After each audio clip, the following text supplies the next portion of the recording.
Well, welcome back, everyone, to the 2012 USA Rugby College Sevens National Championship here in College Station, Texas. We have seen some really great matchups here today from the Women's Semifinal Cup action. We're going to be getting into the Men's Cup action here later on in the day.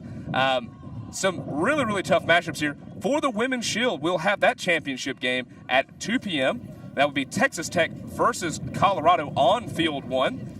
We'll have the consolation match at 2 p.m. between Sam Houston State versus Oklahoma on Field 2. With the Women's Bowl semifinal championship at 2:20 p.m. That'll be Oregon against Oregon State on Field 1. And then for the consolations, we will have 2:20 p.m. Stanford on Field 2. So we will have the match coming up here. Another exciting match. As we've seen, a lot of tight encounters today. This is championship rugby, folks. On Field 1 right now, we have Navy in Navy versus Texas A&M in red. And Navy with a break early on. Number 6 with the score under the post. Only a minute and a half into this, and Navy already putting a score up. Just a fantastic offensive display there. Texas A&M has had some tough ball games in this tournament. Lost an absolute heartbreaker yesterday. Had a really physical encounter this morning with a dominant live side. Coming into this match, it's got to be tough. You got to pick yourself up here. How do you do it? Oh, man, Brad, I really like this Texas A&M team. They've shown themselves to be very scrappy. They may not be as physically compatible with their opponents, but they really just are not giving up, and here we've seen them just really make Navy really work for that try. I think that they're going to do good things. Well, Texas A&M, a well-coached side, as is Navy. Navy with a nice high kick for the restart. Appears to have just gone 10. Texas A&M able to get that ball. Back number 12 looking to find a bit of space, and a pass on the outside to number 3. Not quite enough speed to break the cover tackle of Navy, but so far some probing runs here from Texas. All right, Texas A&M, their number 9 wrapped up, almost too isolated here, but able to get that support. Number 10 going into contact. Referee Kurt Weaver signaling there was a penalty against Navy. Texas A&M taking it quickly, passing it to number 12, who broke a couple of tackles there, but picked up nicely by Navy. Texas A&M looking to run Navy off their feet here. Some very, very fast rugby, but unfortunately unable to hold on to the ball. Navy turning him over. Acres of space out here on the outside. Is turning into a track meet here. Is the Navy wing going to have the speed? It looks like he will. Texas A&M, lots and lots of scrappy play there. Really some ferocious, frantic offense. But ultimately, a little too frantic there. Navy wing able to get in there and convert. That is number 7 for Navy. That is Miles Snellgrove. Excellent turn of pace from him to basically run nearly the whole length of the field. Heartbreaker for Texas A&M. Such a heartbreaker. Yeah, he just ran 100 meters to basically score that try. And, this is kind of what I've been talking about with this Texas A&M side. They're really scrappy. They can put together some offense, but it's the small mistakes. And then these big powerhouse teams like Navy will just capitalize on that and run the length of the field. Well, certainly in sevens rugby, it can turn on a knife's edge. There's so much space available for folks to run into that if you get turned over, you're almost guaranteed to have points put on you in those situations. Especially here, we're looking at the plate semifinals, so these are two very good teams. You can't make those mistakes and not expect to be scored upon. Well, Texas A&M regathering the kickoff there quite well. Nice little run up the center. Looking to run around 10, finding some space. What a great run there from Texas A&M. Number 10, Lucas Jacobson, nice run there, but Navy is giving Texas A&M all they can handle in that ruck. Oh, and it's a loose ball. Who can get to it first? Turning into a bit of a soccer match there. Great job to regather from Navy. Looked like he may have knocked on, but the referee Kurt Weaver saying there was interference there from Texas A&M pushing the Navy player as he tried to regather the ball. So that is a penalty to Navy. Texas A&M having to back up 10 meters from the spot of the infraction. Navy looking to spin this ball out. Actually opting for the inside ball here, finding a bit of space.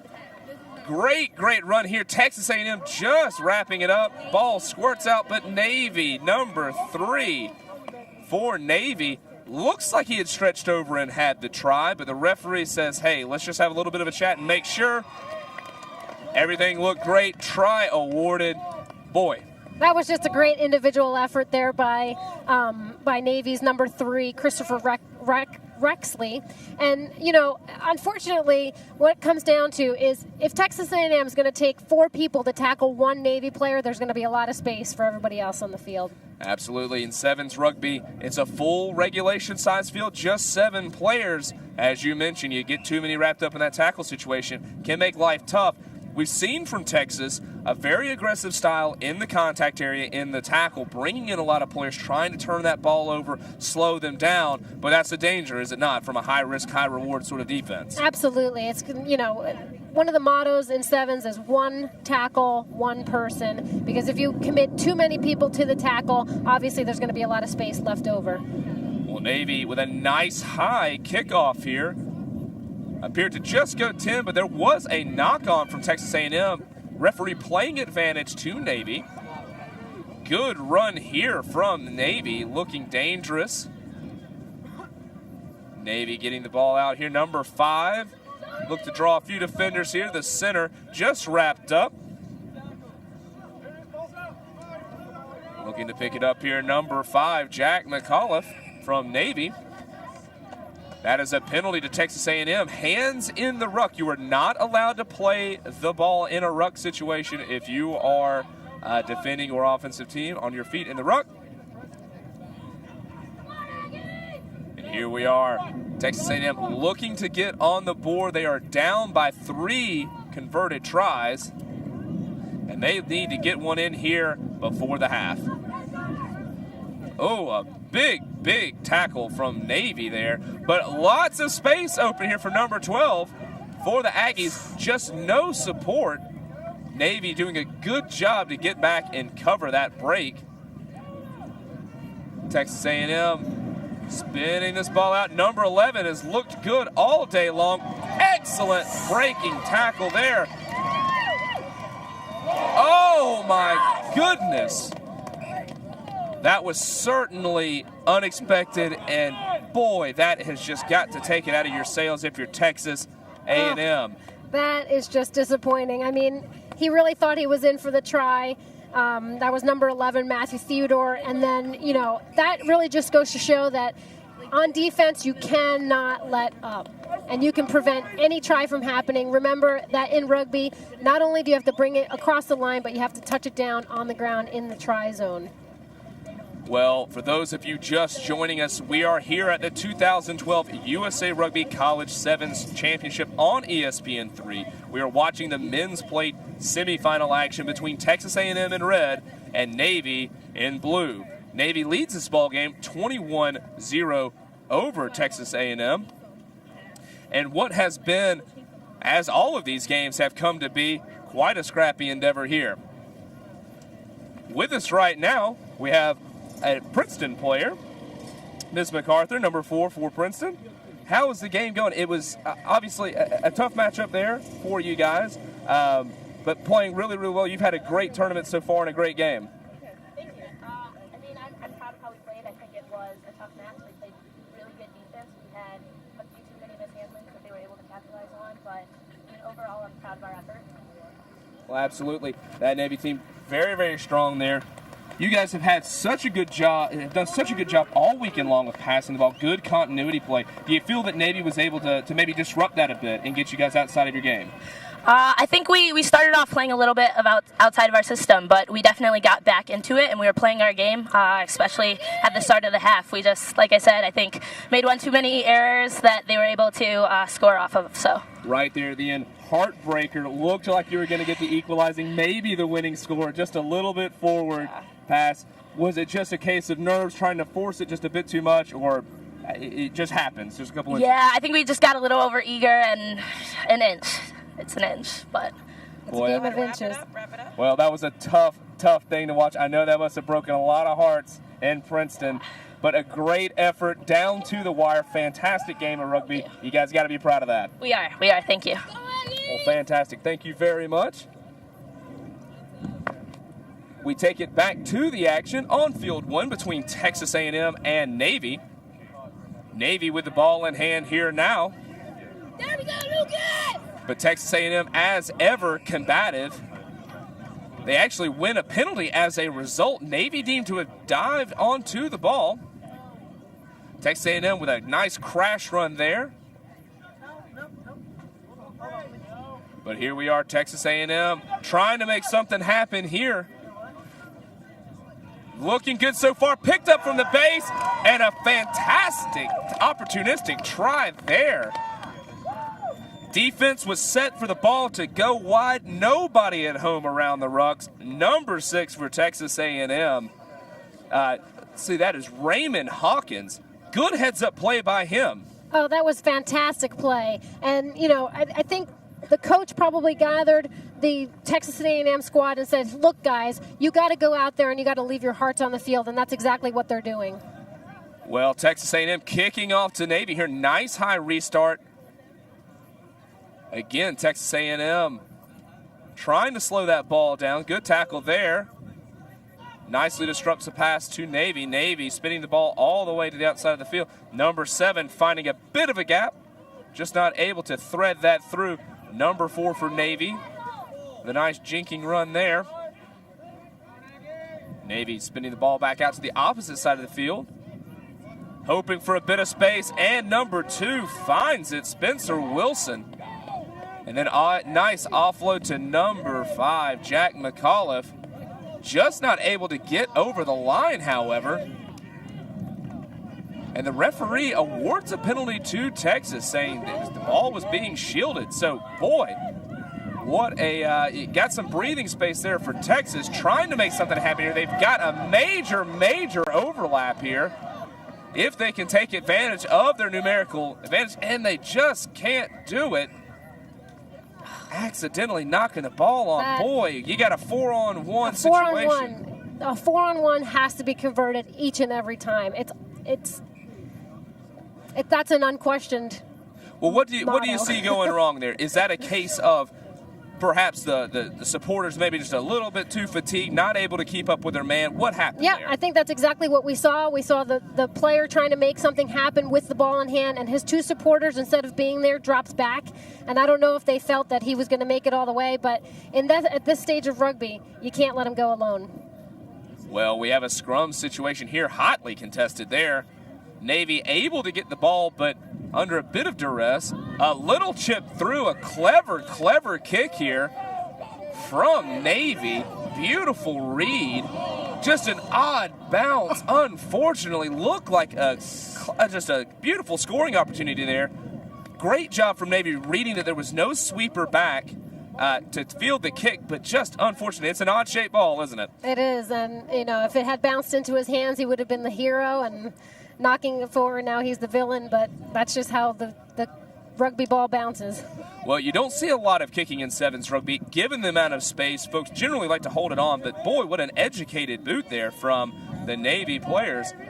We're going to have a scrum down situation. The ball did get kicked through the back.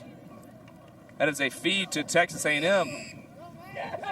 A penalty there. Navy scrumming illegally. Texas does a nice draw and pass there to find some space, but a big hit there from Navy. And a good counter ruck from Navy as well. Texas has the ball, but very scrappy here. A bit of space, but number 15 brought down. Boy, it's all over the place out there right now. Both teams just desperate to get their hands on that ball. Yeah. A little bit sloppy. Very sloppy, and again, we're getting to the point of the game where the fatigue is really going to show through. I'm expecting Navy to be a little bit more fit, simply because they are one of the military schools, and that is part of their whole philosophy. But the team that's more fit is really going to minimize the number of mistakes that are made. Well, here we have Texas A&M trying to run this ball out and make something happen. They've got a few scores to go here before they can win this game, and some heavy defense from Navy. Navy, despite being up by a few scores, refusing to give in here. Texas A&M, though, able to draw the penalty. And it's taken quickly by number 11. Great run here. 13 able to collect the offload, but he is isolated. Not much support here. However, in from the side from Navy, just some ill discipline there, letting Texas A&M back in. Looked for all the world like that ball would be turned over, but just too much ill discipline there. Oh. And Texas A&M, what a beautiful job there. Number 12 for Texas A&M. That's Michael Mills doing a brilliant job of reading the defense, drawing them out, faking that pass, and finding the gap. Yeah, that was a great individual effort by Michael Mills. He had the support outside. I think that's what put Navy under pressure. Maybe a little bit of miscommunication on the defensive side allowed him to get through that gap. Beautiful play. Well, we only have a minute left to play in this men's plate semifinal between Texas A&M in the red and Navy in blue. But Texas not giving up. They are here to play, and we've seen a lot of opportunities missed from Texas A&M, but they are refusing to give up. No, and that's really what they've shown us throughout this whole tournament, that they are scrappy and they're not going to lay down and just let the other team beat them. Well, this is turning very quickly. Texas A&M able to get the ball back from that restart, but unfortunately just not able to finish off that move. Looked like a good opportunity. Navy having to scramble here. Things not going all their way. Knocked the ball on off that restart. Texas A&M taking their advantage there, really putting them under some pressure. Unable to get a score here, but the ball was deemed to go off a Navy player, so a Texas A&M line out here, about 5 meters out. This is a good opportunity here. Yeah, absolutely. And, you know, Navy right now is playing like a team that is losing, playing very frantically. Well, we see here Texas A&M, not much time to go. There is a penalty. Navy not releasing. Texas A&M, though, and a big power run there from Texas A&M, powering over the line. My goodness, right under the post. Good hard running, but too little, too late. Yeah, unfortunately, yes, but I think that they've gained a lot of confidence from this hometown crowd. The fans are definitely behind them, and I think that they've made a very, very valiant effort against this Navy side. Well, Texas A&M, you can tell they're well coached. They had a lot of different opportunities as the game unfolded, just unable to put the ball in the try zone there in that first half and in the beginning of the second. We saw that wonderful run from number 11 from Texas A&M, unfortunately knocking the ball in the try zone. Seemed to be the story of the day for Texas A&M. Navy eating some great opportunistic tries, turning them over. But boy, at the end there, Texas A&M really seemed to come on. They really did, and if the game had been maybe a little bit longer, we would have seen a different final score, but unfortunately, like you said, it was a little bit too little. It was too late for that Texas A&M side, unfortunately. Well, Navy coming out strong, doing a lot of good job counterattacking off of the mistakes from Texas A&M. Great defense from them to keep Texas A&M silent despite the physicality and intensity of that Texas A&M team. In the end, they did enough to hold out for the win. Maybe a bit rough at the end, but they're through, and that's the important bit there. Texas A&M, they can hold their head high. They've had some really, really tough games, but boy, they were fighting in every single one of them. You got to be happy with that sort of performance, even if you didn't get the wins. Absolutely, and you have to remember we're on the campus of Texas A&M. They have the fan base behind them. They have the crowd, and I think that they did their fans proud. Well, you can't say, absolutely 100% correct there. You can't say any more about them than that. They just fought their hearts out there, just didn't quite get the results. Navy walking away, deserved winners from that match. That said, we are here at the 2012 USA Rugby College Sevens Championship. A lot more championship rugby to come from this. A lot more great matchups. They only get better from here. There's no more easy beats. This is the best of the best playing against each other here. We should have a lot of